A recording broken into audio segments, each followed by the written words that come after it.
welcome to the prayer porch. It's good to have you here today. It's been actually it's the end of the day again. It's in the evening. We had a wonderful morning this morning, and I just got carried away in my own time. And I also just I'm enjoying the afternoon out here filming, because I'll be honest, because the birds are really loud in the morning. Even though they're loud now, they're really loud in the morning, and they're kind of trying to outpraise me. So I have switched to filming here in the evening so that I can be heard better. And as you can see, I've got some company here. I have, because I'm filming later in the evening. I usually do it before Brian gets home from work.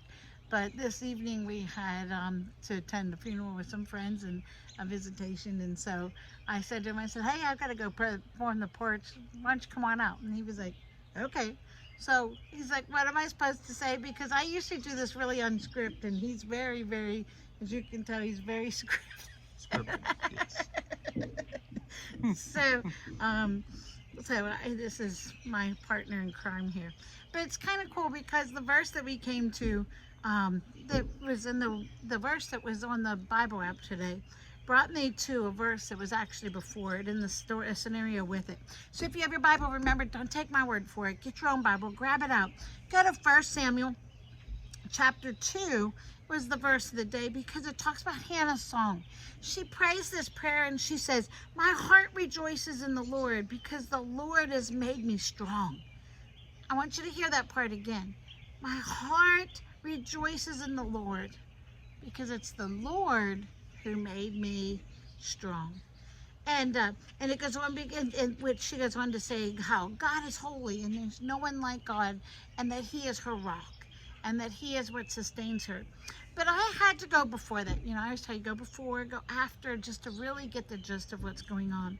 So I was sharing with Brian before we got started, right before this, in 1 Samuel chapter 1, is when Hannah goes to the temple. She's praying, and they're like, is she drunk? Oh my goodness.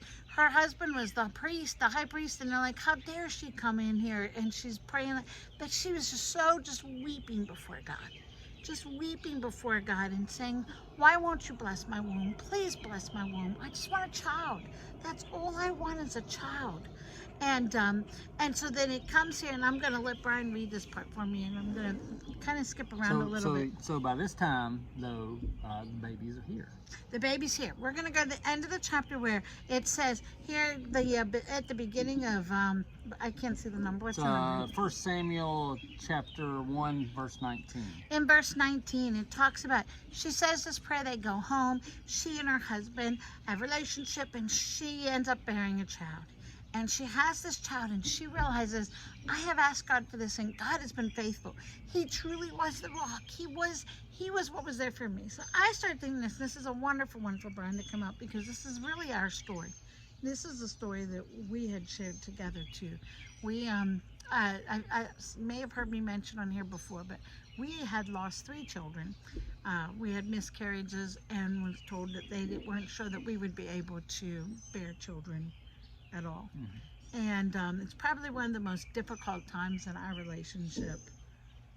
It wasn't you fun. can jump in any time. Yeah, it definitely wasn't fun, and it was hard.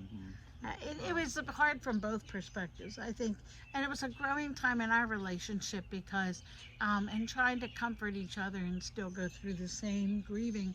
I remember when Brian had said to me, and it was probably the hardest words for me to hear, but they were so powerful for me to hear, because he said, we have to trust. You've always told me, and we told each other, that we need to trust that God holds our future. And He may not give us children, Lori, because He knows what our future holds. What if He's going to, do you remember saying that? I did, yeah. Remember, so what if He sends us on a mission field somewhere where children wouldn't be good to have the children? He said it won't be safe for them. Yeah. So is it not better that He's caring for our children and knowing that He holds our future? Because our goal is not to appease what we think we need, but to appease and carry out His word and spread His word here. And that was really hard for me to hear. I'll be honest, when Brian told me that, I was mad at him, I was mad at God. I can't believe that. I just can't. In my heart, I know in my heart I'm going to have children. I know He promised me that. And if He doesn't have that for me, then I'm okay with that. But when I pray about it, that's not the peace that I have in my heart. And we shared that together. And we agreed from that day on, we specifically prayed every night about our future and our family, and had taken that time to anoint our marriage with that. And it changed a lot. But this next line is one that I could picture Brian telling me, because pick up here where it says the next year. Okay, so we're going to pick up in verse 21. We fast forwarded from 19. We just gave you basically the rundown of the story from 19 to 20 through 20. It says the next year Elkanah, which was the high priest, excuse me, her husband, sorry, and his family, was also the priest. And went on their annual trip to offer sacrifice to the Lord and to keep his vow. But Hannah did not go.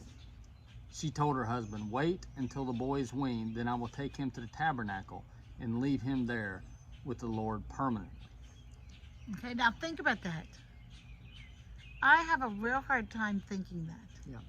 Because I know how much we waited and prayed for our first child. And to say, okay, God has given us our first child. He's answered that prayer. And I don't know if I'll have any more. But I'm going to go and take and give it back to God. Yes. That was hard. That would be hard. But listen to what he says to her. Elkanah agreed. "Whatever you think is best. Stay here for now, and may the Lord help you keep your promise." Say that again. Read that again. "Stay here for now, and may the Lord help you keep your promise." So she stayed home and nursed the boy until he was weaned. Stay here, but he knew. He knew. This is going to be hard. This is going to be hard for you. And you just made a vow before God. You promised God that you're going to give this child back. Yeah. Now, are you sure you're going to be able to do that, Hannah? Because we're a person of our word. And you just gave God your word that this child is not ours. It's his. That's right. That's what she prayed in the temple.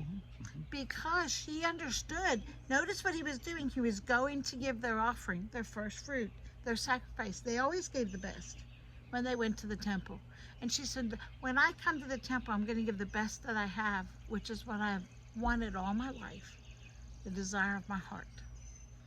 Now, as parents, I think the hardest thing is when we have to surrender our kids to God. Yes, and that's just hard when you're doing it in a spiritual and emotional sense, much less handing them over to somebody to raise them at that age. Yes. So, and just going back once or so a year to visit, that would be very difficult. Yeah, that would be, was a strong thing that she did. She had to be very strong to do that. And she couldn't. No. That's the part here. He says, may the Lord give you strength. And the first thing she prays is, the Lord is my strength. Yes. It says right here, it says, my heart rejoices in the Lord because the Lord has made me strong. The Lord is who's made me strong. Right. The Lord is the one that has carried me through this. The Lord is the one. We have gone through situations with our kids, and I just think in parenting so much, there's so many times where, and it's amazing how God does that balance. It seems like when I'm out of whack and I'm like, and Brian will say, stop. It's not yours, it's his. It's his. We took them and we presented them back to God, and they're his. Yeah. They're his. But that's not always easy. Yeah. It's not always easy. No, not at all. I mean, it's tough, and especially as they've got older, the decisions get bigger. You know, now our kids are not 2 and 3 anymore. They're 18, 19, and 20, and decisions and life decisions are much bigger. And letting them make their decisions. And letting them make decisions. Very hard. And to win and to fail too, and let your child fail just to experience it while they're in your house versus letting them experience that on their own when it's much tougher. And sometimes when you see that potential happening, it's can be a very difficult situation as a parent. And you know, and I look at it from God's point of view. He's looking down at us every day and thinking, I don't want my child to fail, but I have to let them try it. I hadn't thought about that from that perspective. Yeah, so I mean, you think about God's perspective of how many children He has on this earth that we consider children, but He would consider, well, maybe we may consider adults. That would be us, yes. We are His adult children. I always say adult children are harder to raise than the little ones. Yes. No wonder Jesus said, "Let the little ones come to Yes. me," Yeah. because Well, and that's it because adult kids are hard. yeah, and that's it. I mean, I'm thinking to myself, how many times have we told our own kids or whatever, hey, don't do that. That's not smart. You know, we're thinking to be wise, and then I'm thinking we think we're wise, but then God's up here probably saying, oh, well, Lori, Brian, maybe you shouldn't be doing that. That's not the best thing for you. I really want to tell you, but I don't know how many times we've had to remind each other. Like Brian will say, here's an example. My kid, I want to go to bed. My kids are still out, and I'm like, I am like one of those. I used to stay up all night. Now 9:30, give me my book. Let me go up to bed. By 10, I've read 2 pages of my books in my face, and I'm asleep. But I can't sleep well until I know my kids are in. So I would always, for the longest time, I would say to Brian, I'd say, "Hey, Cole, have they called? Are they on their way in?" And he's like, "Stop! They're 20 years old." 19 and 20. When you were in college, were you in at 9:30? And I'm like, ah, they're just, I want them home. I want my babies in bed. And he's like, think about it. And how many times have we said to each other, well, would you have thought that when you were 19, or would you have? And I'm like, no, but I want them to think this. Or I want them to be this. And I just, so many times we have to rely on God's strength over our. Yes, God's wisdom and reading the Word and staying in the Word. And the story of Hannah is just amazing to me. Yeah. The whole story. It is. Yeah. And to realize that, you know, she carried in her womb one of the greatest prophets of that day. You know. Had the pride of being able to say you're Samuel's mom. Yeah. But you know what? Even in that, God had wisdom, because she can say he's that way because of how I raised him. Because she gave him to be raised in the temple, and to just gave him to God to do. And that just, it's a beautiful story. And what's awesome too is that after that, God continued to bless her womb. And I'm looking, and I know I'm running longer than normal, but it's kind of fun with our story. I never really put a parallel to our story until reading this today, but how God blessed our womb, because we took every day we found out we were pregnant again.